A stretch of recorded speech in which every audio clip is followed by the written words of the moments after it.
Hey everybody, this is Vance with Six String Country. Today we're going to be covering You Look Like You Love Me, written by Aaron Ratier, Ella Langley, and Riley Green, made famous by Ella Langley and Riley Green.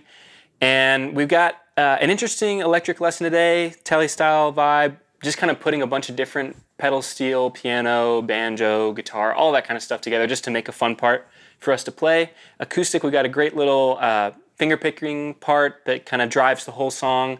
And some nice fills as well, and should be a good time. Hope you try it out.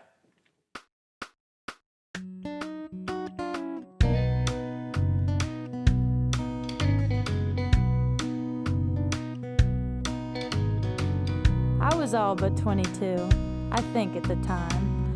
I'd been out on the road, lonely at night. And it'd been a while, so it was on my mind.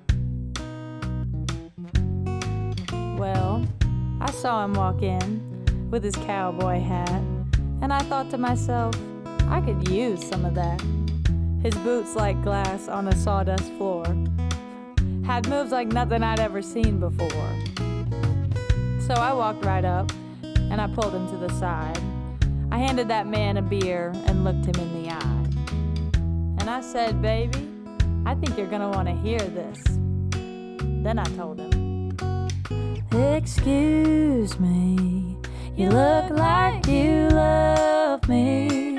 You look like you want me to want you to come on home. And baby, I don't blame you for looking me up and down across this room.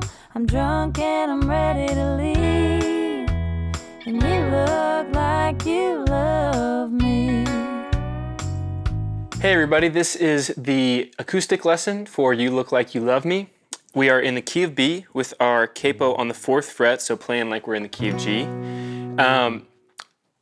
Nice little finger picking part for most of the song with some fills, and then there's some strumming towards the end. So yeah, let's just hop right into it. Right at the top, we have a nice little intro lick that we're doing on the acoustic. It sounds like this. And what we're doing is we're going to use our thumb to pluck the D string, the 4th string, and then start with our 2nd finger on the 3rd fret of the G string, then slide up to the 4th fret, pluck the D string with our thumb again, and then put your 1st finger on the 3rd fret now that your 2nd finger's on the 4th fret. 1st finger's on the 3rd fret of the B string, and you're going to use your 1st and 2nd finger on your right hand, your index and middle finger, to pluck that double stop there. So you pluck the first one, go down 1 fret, pluck again, slide down 1 more fret, and then you just grab a G chord. It's feeling tricky. You can definitely just go ahead and strum along. The chords are going to be there. So. And also don't overthink that finger picking part too. You know, if you're doing other things, it's not quite the right pattern, you know, it'll still get the point across. So yeah, and then the next part of verse 1 is pretty much the same.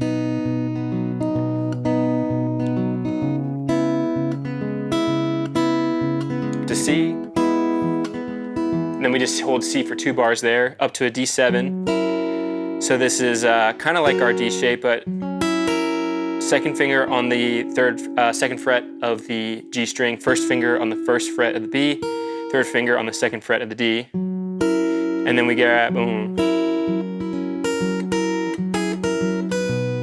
And that's just another little fill. So I'm kind of plucking on the top string a little heavy, then going to open, so pulling my 3rd finger off, back on, and then I just grab the high G there, or really it's a B, but what seems like a G, with my 4th finger on the 3rd fret of the E string. And then I'm right back into the pattern for that last part of the verse.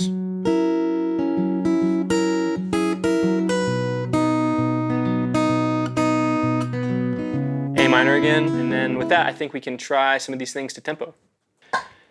All right, so here is the intro along with the lick up top. 1, 2, 3, 4.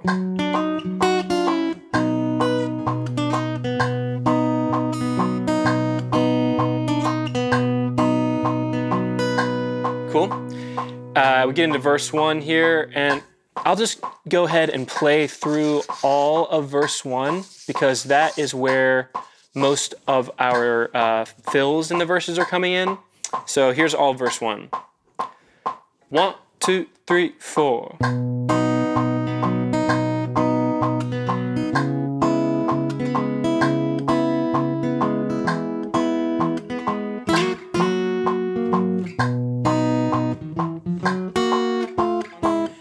They're kind of like approximated parts that I have pulled from, sometimes a guitar part, but also sometimes, pedal steel, lap steel, even piano. At times there's a couple little banjo things. It's more just like kind of adding vibes to this version of the song. But there's lots of good little country licks, and I think it should be fun.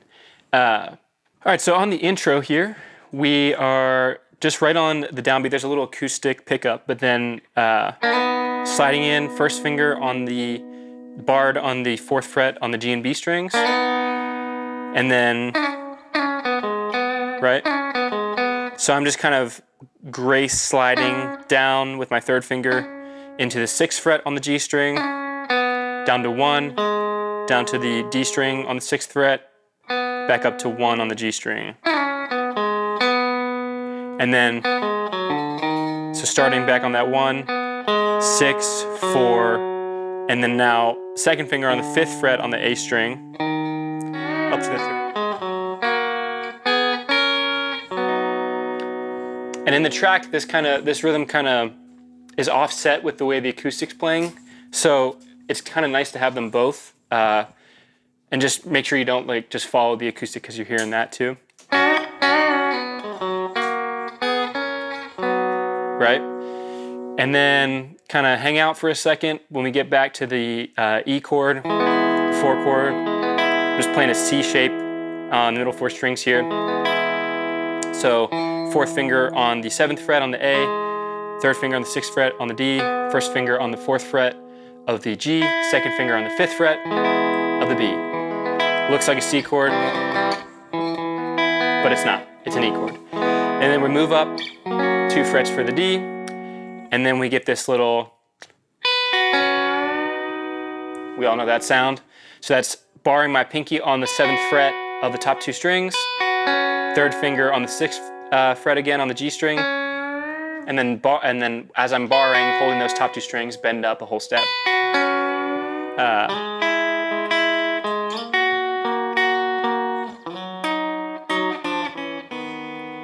There we are. And that's the solo, so I think we should just go ahead and try the tempo. 1, 2, 3, 4.